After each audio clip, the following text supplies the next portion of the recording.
안녕하세요. 저는 서울시 교육청 원격 등교 연계 교과 융합 프로젝트 수업 모델 개발에 참여하게 된 강희중학교 국어과 최하늘. 역사과 이영현입니다. 네, 이렇게 선생님들과 영상을 통해서나마 만나 뵙게 되어 반갑습니다.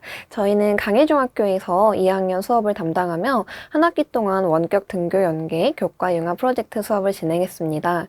오늘 영상을 통해 저희가 진행한 원격 등교 연계 교과 융합 프로젝트 수업에 대해 소개하는 시간을 갖도록 하겠습니다.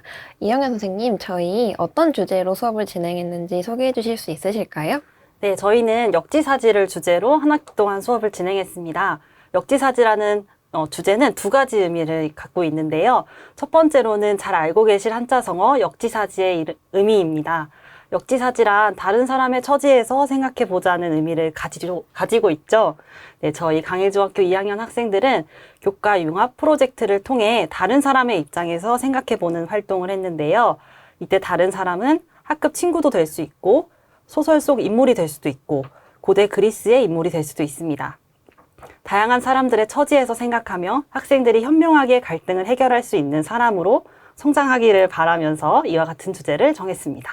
네, 다양한 사람들이 살아가는 사회일수록 다른 사람의 입장을 고려할 수 있어야겠죠. 그렇다면 역지사지의 두 번째 의미는 무엇인지 또 소개해 주실 수 있으실까요? 네, 역지사지라는 주제는 역사, 체육, 국어로 지혜롭고 사이좋게 지내자라는 문장을 네 글자로 줄인 겁니다.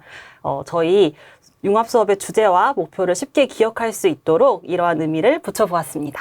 네, 맞습니다. 그럼 이제 본격적으로 저희가 역지사지를 통한 갈등 해결을 주제로 진행한 교과 융합 프로젝트 수업의 과정을 소개해 보겠습니다. 네, 먼저 화면에 보시는 것처럼 전반적인 수업에 대한 소개와 융합 수업의 흐름을 저와 영현 선생님이 함께 소개한 뒤 역사, 체육, 국어과에서 진행한 각각의 세부적인 차시에 대해서는 체육과 전유정 선생님께서도 함께 설명해 주시겠습니다. 네, 영현 선생님, 저희가 진행했던 수업의 주제를 역지사지라고 소개해 주셨는데요.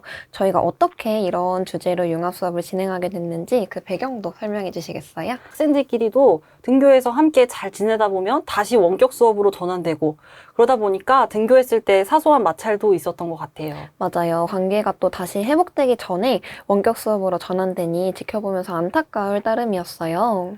네, 그래서 아이들이 삶에서 필연적으로 겪게 될 갈등을 해결할 수 있는 방법을 수업을 통해서 알게 됐으면 하는 마음에서 저희가 이렇게 수업을 진행하게 되었습니다. 네, 맞아요. 역사과에서는 민주시민교육, 그리고 체육과에서는 스포츠퍼슨십, 그리고 국어과에서는 공감적 대화를 통해 역지사지의 가치를 수업에서 구현해냈었죠. 좀 더 구체적인 수업을 살펴볼까요? 우리 수업의 최종 산물은 무엇이었죠? 네, 우리 주제가 역지사지인 만큼 역지사지로 현명한 갈등 해결이 목표였잖아요. 그러한 사고 과정과 내면화 과정을 체육 시간에 엠블럼으로 표현했습니다. 이따 유정 선생님이 직접 보여주실 거예요. 그리고 하늘 선생님도 무언가 만들어내셨죠? 네, 국어 시간에는 학생들이 공감적 대화를 담은 시나리오를 완성했어요. 우리 학생들은 비언어적 표현과 준언어적 표현을 활용해서 시나리오를 작성하고 오디오극의 형식으로 발표도 진행했습니다. 우리 학생들 참 훌륭하네요. 네, 역지사지로 다양한 형태의 산출물이 있어서 더 의미 있었던 것 같아요. 이 영상을 보시는 선생님께서도 학교 여건에 따라 취사 선택하셔도 좋을 것 같아요. 네, 지금까지 이렇게 수업의 전체적인 흐름을 간략하게 소개해 주셨는데 지금부터는 단계별로 구체적으로 살펴보도록 할까요? 네, 좋습니다. 네, 1단계 1차시 역사과에서는 고대 그리스 세계를 특히 아테네의 민주정치를 공부했습니다. 이어서 체육 시간에는 고대 현대올림픽과 스포츠 윤리를 알아봤어요. 이렇게 1단계는 역사와 체육의 융합으로 프로젝트 수업을 시작했습니다. 네, 1차시 역사 수업에서는 가장 먼저 교과 융합 수업을 소개하고 홍보했습니다. 갈등은 우리에게 언제나 있는 것이잖아요. 그래서 어떻게 해결하면 좋을지 학생들의 관심을 환기하고 해결할 방법으로 역지사지를 하나의 자세로 제시하고자 했었죠. 국어과와 체육과 역사에 걸쳐서요. 선생님, 그러면 1차시 수업은 어떻게 진행하셨을까요? 네, 저희 학교는 모든 수업을 줌으로 하고 있죠. 기본적으로 화면 공유를 통해서 아테네 민주정치가 어떤 특징이 있어서 현대와 다른지, 그럼에도 불구하고 우리가 배울 수 있는 것은 무엇일지 학생들에게 전달했습니다. 그런데 원격 수업으로 새로운 내용을 전달하는 게 쉽지는 않잖아요. 네, 학생들이 아무래도 등교했을 때보다 힘들 것 같아요. 네, 그래서 수업 마무리로 페어덱을 활용한 형성평가, 마무리 퀴즈를 진행했습니다. 실시간 쌍방향 수업이라면 페어덱이 굉장히 재미있어요. 학생들이 수업에 참여할 수 있다는 느낌을 갖게 하고요. 객관식, 주관식 등 여러 형태로 답변할 수 있습니다. 그런데 또 이 에듀테크가 생소할 수 있잖아요. 그래서 연습 문제 겸 일상적인 문제를 먼저 물어보는 것도 좋은 방법입니다. 예를 들면 오늘 기분은 어떤지, 점심 메뉴는 뭐였는지 이런 것들을 질문하다 보면 적응도 쉽고 원격이지만 마음이 가까운 느낌이 들더라고요. 네, 이제 전유정 선생님의 차례가 왔습니다. 선생님, 2차시 체육 수업에서 어떤 수업을 설계하셨는지 설명해 주시겠어요? 네, 안녕하세요. 강일중학교 체육과 전유정입니다. 네, 수업의 개요는 다음과 같습니다. 도입 뒤퉁이에 보시면 제우스 신이 보이실 겁니다. 올림픽에 대해 조사하시다 보면 올림픽이 제우스 신에게 바쳐지는 경기였다는 것을 알게 되실 텐데, 이때 그리스 신들에 대해서 간략하게라도 다루면 나중에 엠블럼 수업을 하실 때 그리스 신들로부터 유래된 엠블럼이나 로고에 대한 설명이 쉬워집니다. 다음 슬라이드에서는 수업의 포인트에 대한 설명을 해드릴게요. 네, 앞서 이영년 선생님께서 고대 그리스 세계에 대해서 수업을 해주셨어요. 그래서 체육 시간에는 이것을 바탕으로 고대 올림픽과 현대 올림픽의 경기 요소들에 대해 배웁니다. 그 후 이러한 경기 요소들이 만들어진 이유에 대해 융합 수업의 주제인 역지사지와 연관을 지어보는 활동을 합니다.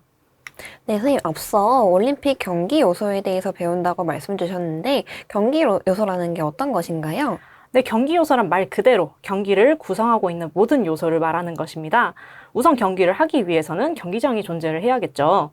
그 다음으로는 참가하는 선수 자격, 경기를 판단하는 심판, 그리고 각가지 종목과 규칙, 이 모든 것을 통틀어 경기 요소라고 말씀드린 것입니다.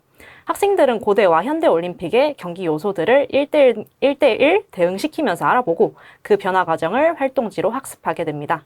그런데 고대와 현대 올림픽의 경기 요소들이 역지사지와 어떻게 연결이 되는 건가요? 네, 우선 고대와 현대 올림픽을 함께 다룬 이유를 말씀을 드릴게요. 네, 고대 사람들도 현대 사람들처럼 다양한 편법과 반칙을 했으며 정정당당하고 공정한 경기를 위해 많은 노력을 기울였다는 것을 보여주고 싶었습니다. 네, 나중에 역사, 국어 수업에서도 다루지만 갈등은 항상 우리 곁에 있으니까요. 이렇게 학생들이 경기 요소에 대해 배운 후 학생들이 요소들이 왜 만들어졌는지에 대해 생각해 봅니다. 사실 너무 당연한 것이라 학생들이 생각해보지 못한 것들이거든요. 체육대회 때 해본 달리기를 예시로 들자면 육상 경기에서 사람들에 따라서 출발선이 다르다면 어떨지에 대해 생각을 해보는 겁니다. 잠시만 생각을 해보아도 당연히 불만이 나오고 기분이 좋지 않겠죠. 이러한 것들을 생각해보면서 경기 요소들이 만들어진 이유를 역지사지와 연관지어 생각해보는 겁니다. 네, 지금까지는 고대의 그리스와 올림픽으로 연결된 역사와 체육 수업 1단계를 보고 왔습니다. 이어지는 2단계는 역사과 심화 단계 같아요. 영현 선생님 설명 부탁드릴게요. 네, 맞습니다. 저는 역사가 옛날 일이 아니고 현재 끌고 와서 학생들의 삶과 연결시키는 작업을 하고 싶었어요. 그래서 영상과 글을 준비해서 짧은 글쓰기 활동을 했습니다. 첫 번째 차시에는 테드 영상을 보고 아테네 민주정치의 기구, 추첨과 수당 같은 제도를 공부했고요. 아테네 민주정치의 특징인 추첨을 학급 회장 선거에 적용하면 어떨까 하는 질문을 해보았습니다. 학생들이 다각도로 생각해서 저도 참 놀랐던 기억이 있어요. 그리고 두 번째 글쓰기 주제는 그리스 비극을 활용했습니다. 안티고네라는 작품은 갈등도 분명히 드러나고 민주정치와 연결할 수 있는 부분이 있더라고요. 학생들은 짧은 줄거리를 읽고 크레온과 안티고네의 갈등을 파악하고 역지사지를 통해 적당한 타협안을 제시해 보도록 하였습니다. 네, 한 차시 안에 굉장히 여러 가지 내용들을 담으셨네요. 네, 조금 어렵게 느껴지실 수도 있는데요. 제가 순회하면서 적절히 힌트도 주고 영상과 글을 통해서 비계를 제공하다 보니 포기하는 학생 없이 진행할 수 있었습니다. 네, 그렇게 진행하셔서 아무래도 학생들이 더 많이 알게 된다는 느낌을 받을 수 있었겠어요. 네, 그러면 짧은 글쓰기 활동은 여기서 끝이었나요? 네, 열심히 쓴 글들을 묻어두기만 한다면 너무나 아쉽겠죠. 글을 쓴 다음에는 1시간을 더 내서 피드백 활동을 했습니다. 다시 전에 썼던 글쓰기 활동지를 배부하고요. 간단하고 수렴적인 질문은 저와 함께 피드백했어요. 활동지 몇 번째 줄을 보면 힌트를 얻을 수 있는지, 이 내용은 언제 배웠는지 함께 풀이했죠. 그리고 더 중요한 것은 확산적 질문입니다. 제가 계획한 짧은 글쓰기에 7문제 중에 확산적인 질문은 3개가 있었는데요. 이것은 학생들이 모둠 활동을 통해서 서로 의견을 나누고 확장시키도록 하였습니다. 네, 저희가 융합 수업을 계획하면서 모든 편성을 함께 해서 공유하고 또 학생마다 역할 부여도 했었잖아요. 그건 도움이 되셨나요? 교과 융합 수업에 연속성 그리고 연계성도 부여할 수 있었고 비교적 무임승차하는 학생 없이 진행했습니다. 조별로 세문항 중 한 문제씩을 담당하게 하고 서로 의견을 나누면서 조별 공통 의견을 모둠 칠판에 산출하도록 했습니다.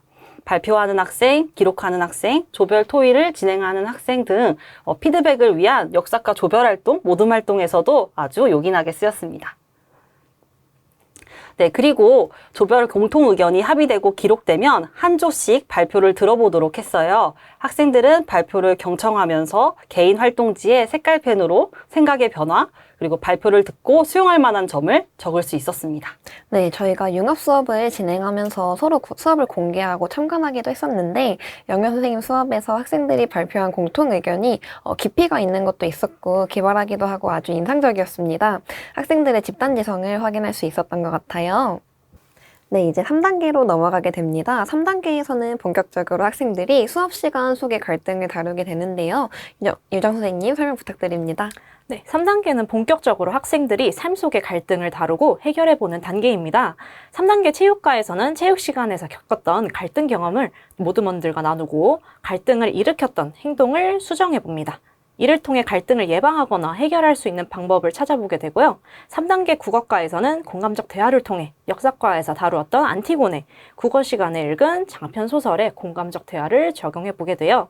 또한 체육과에서 다루었던 체육시간 갈등 경험에도 공감적 대화를 적용해보고 산출물로 오디오극까지 해보게 됩니다.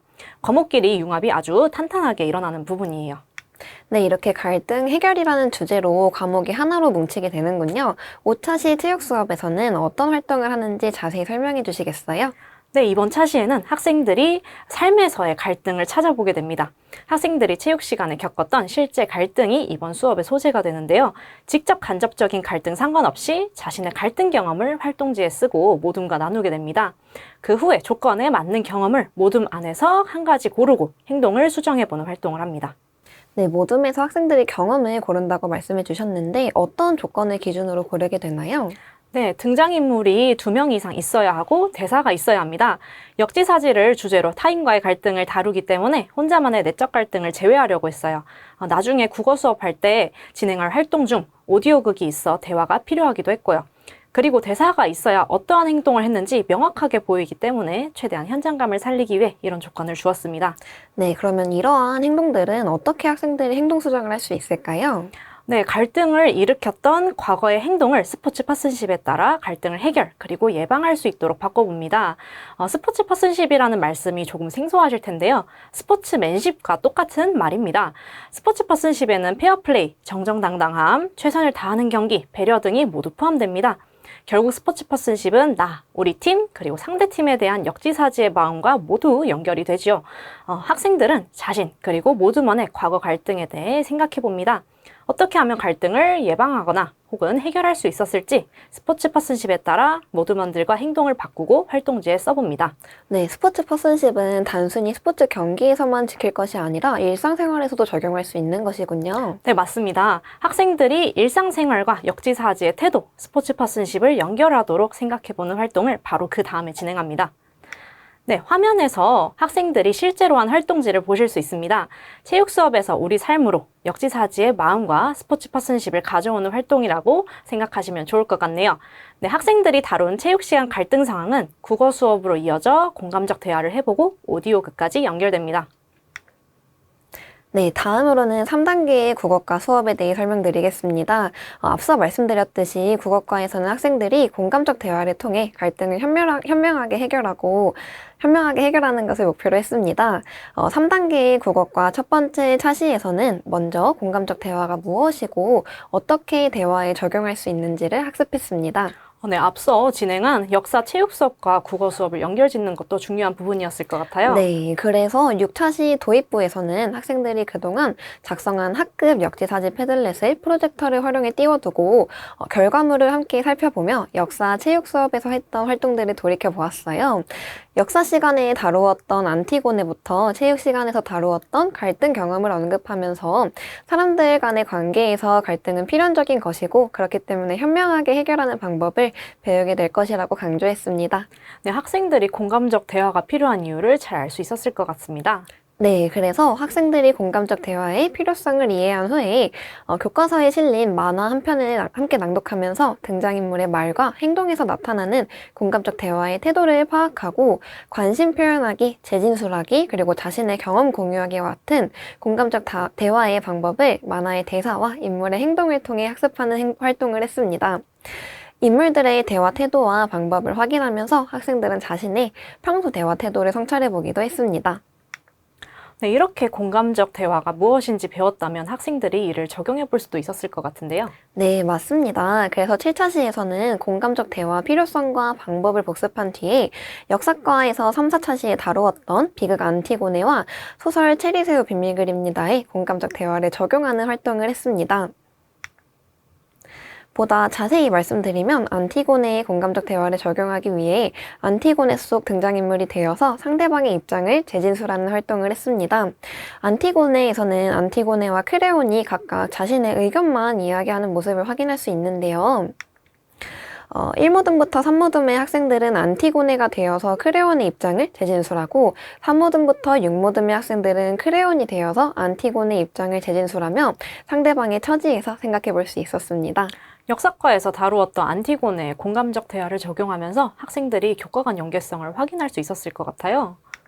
네, 맞습니다. 그리고 장편소설 체리새우 비밀그림입니다의 공감적 대화를 적용해보는 활동을 하기도 했는데요. 화면에서 보실 수 있는 것처럼 학생들이 겪을 만한 상황과 학생들이 공감할 수 있는 인물들이 등장하는 소설이어서 함께 읽고 인물들의 대화 태도의 문제점은 무엇이며 어떻게 대화했더라면 갈등을 극복할 수 있었을지 모든별로 고민하는 시간을 가졌습니다. 인물들의 대화 태도의 문제점을 찾으면서 학생들이 스스로의 평소 대화 태도도 돌아볼 수 있었을 것 같아요. 그런데 선생님, 장편 소설을 학생들이 한 차시 만에 읽은 것인가요? 혹시 시간이 부족하시진 않았을까요? 네, 그건 아니고요. 저희 국어과는 한 주에 시수가 4시수잖아요. 그래서 그 중에 한 차시를 독서 시간으로 활용하고 있는데 사전에 독서 시간을 활용해서 소설을 읽은 뒤에 이와 같은 활동을 진행했습니다. 아무래도 전체적인 내용을 알고 소설 속에서의 인물들 간의 관계를 알고 있어야 깊이 있는 활동이 가능하니 책을 읽고 이러한 활동을 진행하셔도 좋을 것 같습니다. 네, 그러면 다음으로 8차시에 대해 설명해 주시겠어요? 네, 8차시에는 학생들이 3단계 첫 번째 차시였던 5차시 체육 시간에 모둠별로 이야기 나눈 체육 시간 갈등 사례에 공감적 대화를 적용해보는 활동을 진행했습니다. 먼저 모둠별 말하미가 모둠에서 선정했던 갈등 상황을 간략하게 발표하면서 체육 수업 내용을 떠올리도록 하고 모둠별로 소회의실에서 토의하며 갈등 상황을 시나리오로 재구성하고 공감적 대화를 적용해보도록 했습니다. 우선 갈등 상황을 시나리오로 재구성해보고 갈등이 잘 드러나는 부분에 공감적 대화를 적용하면서 어떻게 이야기했더라면 갈등을 해결할 수 있었을지 상상하여 시나리오에 반영하도록 했습니다. 체육 수업에서 다루었던 내용을 다시 한번 확장하는 것이 아이들에게 흥미 있었을 것 같아요. 학생들이 시나리오를 작성할 때는 혹시 어떤 자료를 참고하도록 하셨나요? 네, 우선 교과서에 시나리오 예시가 나와 있어서 교과서를 참고하도록 하기도 하였고 저희 2학년 학생들은 창의주제 활동으로 영화 수업에 참여했잖아요. 영화 수업에서 작성했던 시나리오 형식이나 1학년 국어 수업에서 배웠던 토끼와 자라 희곡을 떠올리면서 시나리오로 작성해 보도록 했습니다. 그렇군요. 학생들이 시나리오는 어디에 작성했는지 설명해 주실 수 있을까요? 네, 시나리오는 구글 문서에 작성했는데요. 아시다시피 패들렛은 여러 차시에 수업 결과물을 올리고 누적해서 확인하기는 좋지만 동시다발적으로 여러 명이 작성하기에는 불편한 부분이 있어요. 그래서 모든별 구글 문서에 함께 작성하도록 했고 소회의실에서 구글 문서 화면을 공유하며 함께 작업하도록 했습니다. 그리고 구글 문서는 선생님들께서 작성 상황을 바로 확인하실 수 있기도 하잖아요. 그래서 작성이 좀 더뎌 보이는 모둠의 소회의실에 먼저 입장해서 어떤 어려움을 겪고 있는지 확인하고 그에 맞게 피드백을 하면서 모둠 활동을 진행했습니다. 도움이 필요한 학생들에게 우선적으로 도움을 주셨군요. 혹시 시나리오를 작성할 때 특별히 유의하도록 하신 내용이 있으신가요? 8차시 다음 차시인 9차시에서는 학생들이 작성한 시나리오를 오디오극으로 발표했는데요. 이를 염두에 두고 시나리오를 작성하도록 했습니다. 오디오극으로 발표할 때는 인물의 감정이 실감나게 드러나도록 해야겠죠. 그래서 목소리나 어조 같은 반언어적 표현과 표정과 같은 비언어적 표현도 지시문으로 시나리오에 반영하도록 했습니다. 그리고 작성을 마친 모듬은 역할을 정하고 오디오극 연습을 하면서 인물의 감정과 공감적인 태도가 잘 드러나는지 확인하도록 했습니다. 앞선 8차시 설명을 들으니 오디오극 수업은 어떻게 진행되었는지 더 궁금해지네요. 9차시 수업에 대해서도 설명해 주시겠어요? 네, 9차시에서는 주요 산출물 중 하나였던 공감적 대화를 담은 오디오극 상연을 진행했습니다. 저희 3단계 주제가 현명한 갈등 해결과 스포츠 퍼슨십이었잖아요. 공감적 대화를 통해서 현명하게 갈등을 해결하는 오디오극을 모둠별로 발표하면서 다른 모둠의 오디오극에 공감적 대화가 잘 드러났는지 확인하며 발표를 듣도록 했습니다.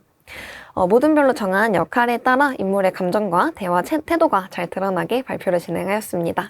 학생들이 원격 수업 상황에서 연극을 하는 것이 쉽지만은 않았을 것 같아요. 네, 그래서 원격 수업 상황을 염두에 두고 오디오극 방식으로 상연하고자 계획을 했어요. 일반적인 역할극이라면 무대를 꾸미고 또 역할에 맞게 의상을 준비하거나 분장을 하는 등 학생들이 준비할 과정이 다소 많아지지만 목소리로만 진행하는 연극인 오디오극의 경우에는 시나리오만 있으면 발표할 수 있으니 학생들의 부담이 덜하더라고요. 다만 목소리만 발표하더라도 쑥스러워하는 친구들이 있을 수가 있어서 한 모둠의 발표가 끝날 때마다 모두 다 같이 카메라에 대고 박수를 치며 서로서로 독려했습니다.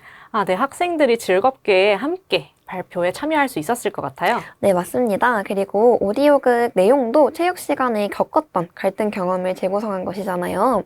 다들 한 번쯤 겪었을 법한 갈등 경험을 공감적 대화로 해결하고 오디오극으로 발표하니 화면에서 확인하실 수 있는 것처럼 비슷한 상황에 처했을 때 오늘 오디오극에서 들었던 것처럼 말하면서 갈등을 해결해야겠다고 다짐하는 친구들이 많았습니다.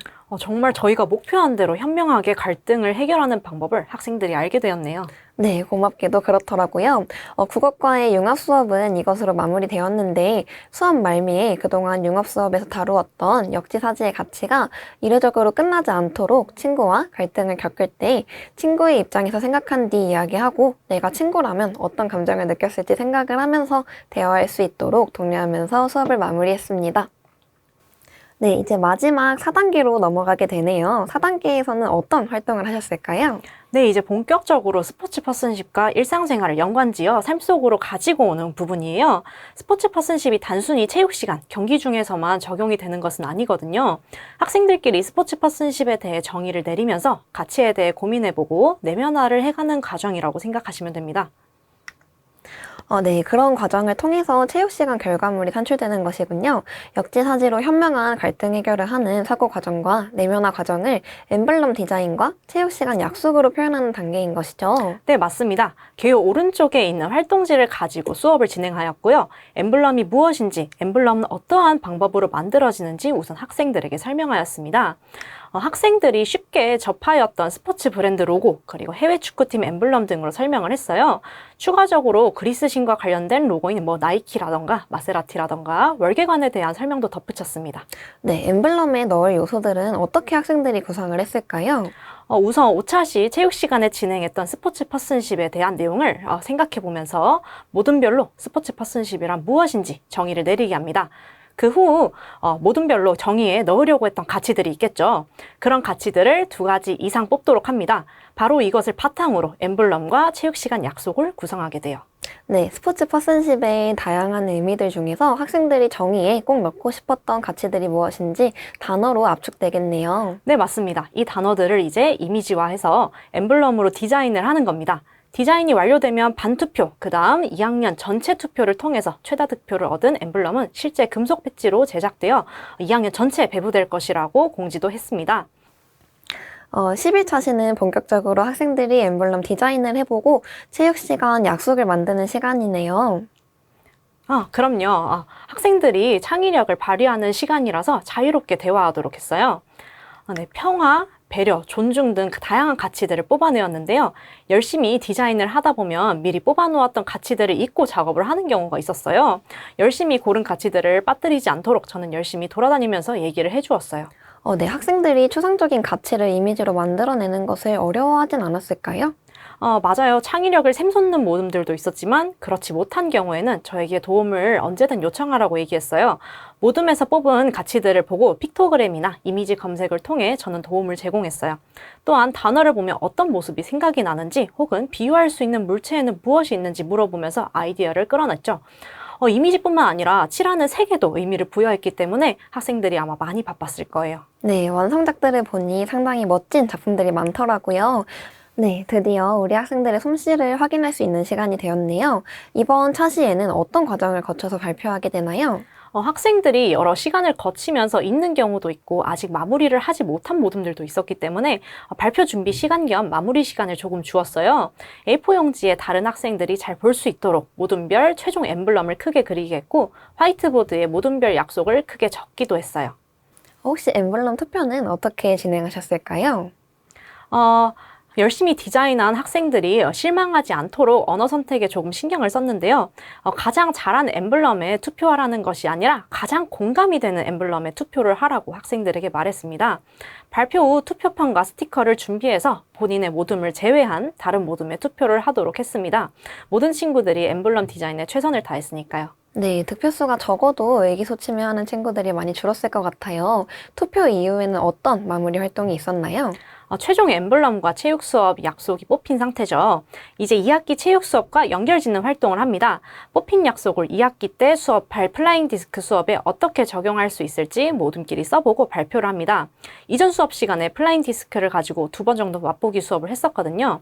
이전에 포괄적인 약속을 만들었다면 이제 플라잉 디스크 수업에 특화된 약속으로 만들어내는 거죠. 네, 단순히 교실 수업에서 끝나는 것이 아니라 그 다음 종목의 수업까지 연계를 하고자 하는 의도셨군요. 네, 맞습니다. 교실에서 끝나는 것이 아니라 신체 활동까지 연관을 짓는 것이 진정한 체육 수업이라고 할 수 있겠죠.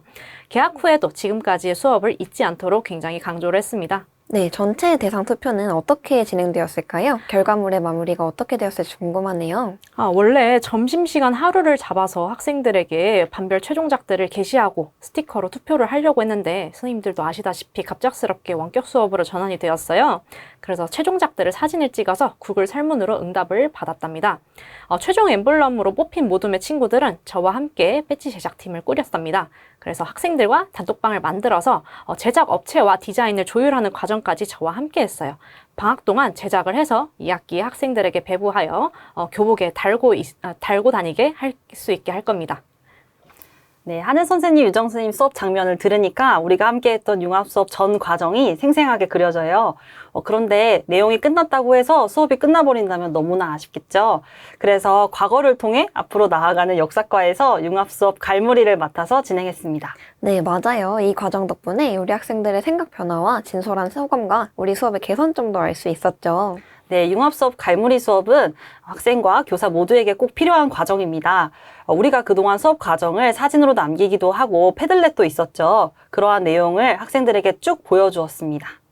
네, 그리고 마무리 소감도 적어 보았어요. 각 교과에서 배운 내용을 얼마나 습득했고 적용할 수 있을지 주로 정의적인 영역에서 질문을 했습니다. 네, 구글 설문지가 바로 결과 정리가 되다 보니 자유로운 학생 답변을 공유할 수 있었겠네요. 네, 맞습니다. 반별로 구글 설문지를 만들어두면 바로바로 같이 설문 결과를 공유하며 이야기 나누기 좋더라고요. 네, 선생님, 그런데 격려의 한마디는 무엇인가요? 네, 구글 설문지 하기 전에 페어덱을 활용을 했어요. 그동안 모둠 활동을 반성해 보고자 하는 의미에서 활용을 했습니다. 우리 어른들도 협력하려면 조율할 게 많은 것처럼 우리 학생들도 이번 교과 융합 모둠 활동에서 느낀 게 많은 것 같더라고요. 그래서 이러한 것들을 진솔하게 이야기 나눌 수 있도록 대화의 장을 열어보았습니다. 그리고 나누면 배가 되는 칭찬은 자원하는 학생을 받아서 발표하도록 하였습니다.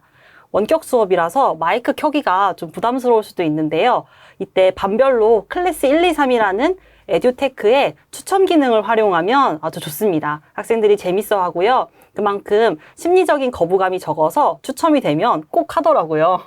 마지막으로 우리의 모든 활동까지 역지사지로 돌아볼 수 있는 기회였겠네요. 학생들의 진솔한 반응도 흥미롭고 앞으로 우리 수업의 발전 방향도 엿볼 수 있었을 것 같아요. 네, 맞아요. 학생들의 진심 어린 답변과 그리고 진지한 재원에 저희 셋이 또 감탄하고 힘을 얻었던 기억이 납니다. 한 학생이 서로 다른 과목이 융합되어서 수업하는 게 신기했고 그동안 코로나19로 인해 하지 못했던 모든 과제를 해서 재미있었다. 뭐 이런 이야기도 해줬고요. 역사, 체육, 국어에 대해서 더 알아보고 깊이 이해하게 되었다. 통합된 느낌을 받았다까지 얘기해줬습니다. 재미있다, 더 알고 싶다만큼 학생들한테 중요한 변화는 없는 것 같아요. 네, 공감합니다. 하나의 수업을 하면서 학생과 교사 모두 지적으로나마 마음적으로나 끈끈해진 것 같아요. 전체 수업 피드백을 하니 생각의 변화도 잘 알 수 있었네요.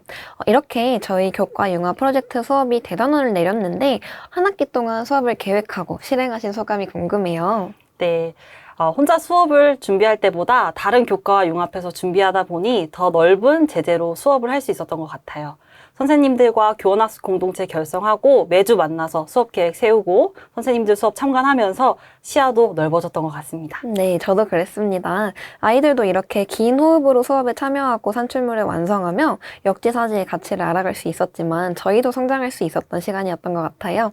네, 이것으로 저희 강의중학교의 교과융합 프로젝트 수업 사례 설명을 마치겠습니다. 긴 시간 동안 들어주셔서 감사합니다.